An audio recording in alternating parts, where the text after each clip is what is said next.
Une cliente arrive sur ton site, elle le parcourt, elle flâne, elle craque pour l'une de tes créations, tu reçois la notif de commande, trop contente, et puis je me dis: «Mmh, petite commande, elle aurait peut-être pu prendre d'autres choses aussi». Bah ouais, pas parce qu'elle a besoin d'être convaincue, vu qu'elle achète, mais peut-être parce qu'elle n'a pas vu tout ce qu'elle pourrait aimer.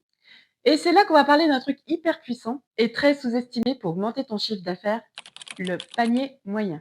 Dans cette vidéo, je vais te partager 10 techniques toutes simples, des classiques mais aussi des plus originales, pour faire grimper ton panier moyen sans faire de pub. Tu vas voir, ça peut vraiment changer la donne sur ton niveau de chiffre d'affaires. Alors déjà, un petit rappel, le panier moyen, c'est quoi? Le panier moyen, c'est tout bête. Tu prends ton chiffre d'affaires hors frais de port et tu vas le diviser par le nombre de commandes. Tu fais 1 000 € de vente avec 50 commandes, ton panier moyen est de 20 €. Et pourquoi c'est important de garder un œil sur son panier moyen? Parce que plus ton panier moyen augmente, plus tu gagnes sans rien changer d'autre. Et en bonus, tu améliores tes marges, tu rentabilises tes frais fixes, emballage, livraison, etc. Et surtout, tu payes mieux ton temps. Bref, tu mérites de gagner plus pour le même travail au bout du compte. Et reste bien jusqu'au bout parce que je vais te partager une dernière technique que presque aucune créatrice n'utilise, mais qui a son petit effet pour augmenter le panier moyen au dernier moment. Et la plupart des techniques que je vais te présenter dans cette vidéo, elles marchent. Pourquoi je te dis ça? Parce que je les mets en place avec mes clientes créatrices du mon programme d'accompagnement de Shaker. Donc si toi aussi tu as envie de booster les ventes dans ta boutique en ligne pour ne plus t'épuiser, ou dépendre des réseaux sociaux, ce programme peut être fait pour toi. On retravaille tout dans ce programme de 4 mois de A à Z sur ta boutique en ligne, de ta stratégie marketing jusqu'à la stratégie fidélisation. Tu rejoins cet accompagnement quand tu veux et surtout tu as la possibilité de faire financer à 100% si tu as déclaré un petit peu de chiffre d'affaires l'année dernière. Je te mets le lien en description. Allez, première technique classique mais redoutable, le cross-selling. C'est ce qu'on appelle aussi la vente croisée. C'est simplement le fait de pouvoir proposer un produit complémentaire à ta cliente. Je te donne un exemple. Ta cliente ajoute un savon dans son panier, tu peux lui suggérer peut-être, je sais pas, une boîte cadeau ou une petite éponge naturelle ou un porte-savon. Sur des plateformes comme Shopify ou WooCommerce, c'est déjà prévu. On retrouve les produits en vente croisée sous les fiches produits. La deuxième technique, elle, c'est ce qu'on appelle l'upselling. Tu proposes une version un peu plus, on va dire, premium que ce que la personne, a envie d'ajouter dans son panier. Par exemple, au lieu d'un bracelet en plaqué, tu peux lui montrer un bracelet en argent 925 ou un format 100 millilitres au lieu d'un format 50 millilitres. Donc c'est la version au-dessus et tu montres ici un petit peu plus la valeur sans vraiment culpabiliser la personne non plus s'il ne prend pas la version premium. Et souvent la cliente, elle va se dire: «Oh allez, pour quelques euros dessus, bah, je vais prendre la version au-dessus». Et là, hop, bah, ton panier, grimpe ni vu ni connu. Troisième astuce que j'adore et qu'on met en place avec mes clientes du shaker, ce sont les packs et que d'ailleurs j'ai mis en place pour ma marque de papeterie et qui marche. Ici, l'idée, c'est d'aller regrouper des produits en un seul pack, en un seul lot, ce qu'on appelle aussi un bundle. Je ne sais pas si tu as déjà vu cette expression, enfin, en tout cas ce vocabulaire. Genre, tu peux, créer, une routine de soins cocooning en regroupant des produits cosmétiques, un coffret cadeau pour des bijoux, par exemple, ou une parure. Une parure, c'est déjà un pack et pourquoi pas un pack découverte aussi. Bref, les idées, il y en a plein. En fait, le pack va simplifier la décision, ça va donner un peu plus de valeur perçue et toi, ben, en même temps, tu vas augmenter ton panier moyen naturellement. Quatrième très grand classique, la livraison offerte à partir d'un certain montant d'achat. Exemple, tu as un panier moyen à 38 € et tu vas pouvoir fixer le seuil des frais de port offerts à 45 voire 50 €. Résultat, ta cliente ajoute juste un petit truc pour ne pas payer les frais de port parce qu'elle se dit: «Waouh, pour ce prix-là, c'est dommage, je vais compléter mon panier». Le cerveau, en fait, adore les bonus et même au-delà de ça, je suis sûre que tu as réagi de la même façon quand tu ne veux pas payer les frais de port. Allez, à vous. Cinquième idée, les remises progressives.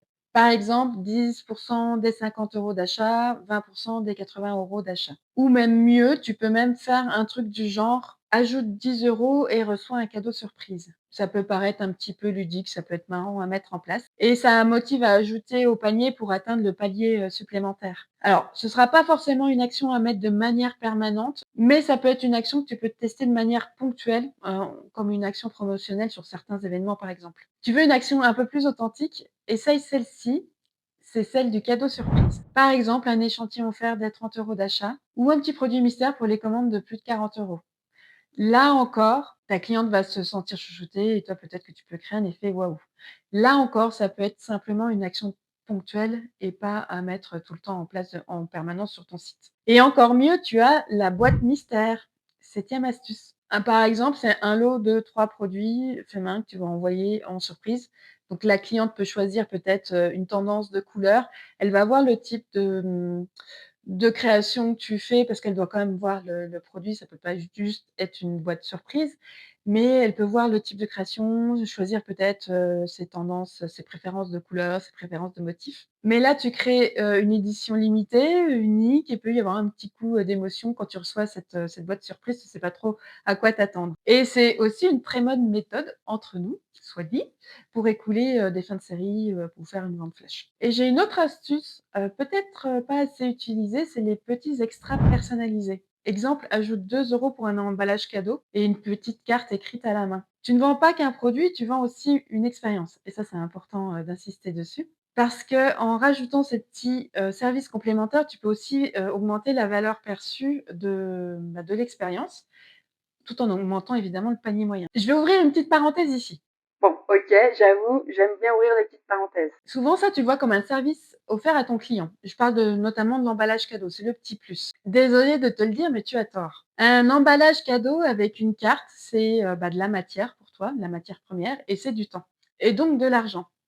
Donc n'hésite pas à faire payer ce service supplémentaire et 1 ou 2 €, c'est quand même accessible pour tes clients quand même. Tu peux aussi vendre après l'achat. Oui, oui. Une fois la commande validée, tu peux proposer une offre complémentaire du style: «Tu as adoré ce savon, voici notre baume assorti, à -10 % pendant 24 heures». En fait, ici, c'est simplement de profiter de l'élan d'achat, de l'engouement et ça marche. Et voici l'astuce dont je te parlais. Alors là, pour la mise en place, tout va dépendre de ta plateforme. C'est la barre de progression dans le panier. Tu sais ce petit message? Plus que 7 € pour la livraison offerte. Ça donne vraiment envie de compléter et ça donne un petit coup de fouet à ton panier moyen juste au dernier moment. Maintenant qu'on a fait le tour de ces astuces, j'aimerais juste pointer les petits pièges à éviter pour être sûre d'être d'accord avec toi. Si tu fais trop de promos, tu vas dévaloriser ton travail. Si tu forces trop la main, tu vas perdre la confiance. Si tu mets en place des propositions incohérentes, notamment au niveau des packs, ça va casser ton univers, ça je le dis souvent. Si tu as un seuil trop haut, notamment pour le seuil qui va déclencher les frais de port gratuits, ça va être décourageant. Donc en résumé, sois logique, reste bien dans ton univers et pense toujours, toujours d'abord à l'expérience client. Tu veux passer à l'action? Alors voilà ce que je te propose. Dans l'ordre, rejoins le shaker, c'est ce qu'il y a de plus efficace. Et sinon, tu vas calculer ton panier moyen actuel, ta base. Ensuite, tu vas récupérer 2 ou 3 techniques présentées ici et tester. J'allais dire, j'ouvre encore une parenthèse. Mais oui, parce que justement, le test, j'en parlais hier à mes clientes. En fait, il y a des techniques qui vont marcher chez toi et qui ne marcheront pas chez quelqu'un d'autre et inversement. C'est pour ça que c'est toujours important de tester et je dis toujours à mes clientes: «Moi, je vous partage des bonnes pratiques. Après, vous avez des univers, des particularités tellement différentes qu'il vaut mieux tester et pas prendre pour argent comptant tout ce qu'on dit, tout ce qu'on trouve sur internet». Je partage simplement ce qui marche. À toi de voir quelles sont les techniques qui performent le mieux chez toi et à te les approprier. Et ensuite, une fois que tu testes, analyse les résultats et enfin, tu ajusteras, au fur et à mesure, au fil du temps. Et je suis sûre que si tu t'y tiens, tu verras ton panier moyen grimper et ton chiffre d'affaires aussi. Alors, dis-moi en commentaire, qu'est-ce que tu as déjà mis en place sur ton site? Qu'est-ce qui marche? Ou qu'est-ce que tu aimerais tester? Et si tu veux découvrir d'autres astuces pour ta boutique en ligne, pour vendre davantage de créations sans dépendre des réseaux sociaux, abonne-toi à ma chaîne et n'oublie pas de liker aussi cette vidéo si elle t'a intéressée.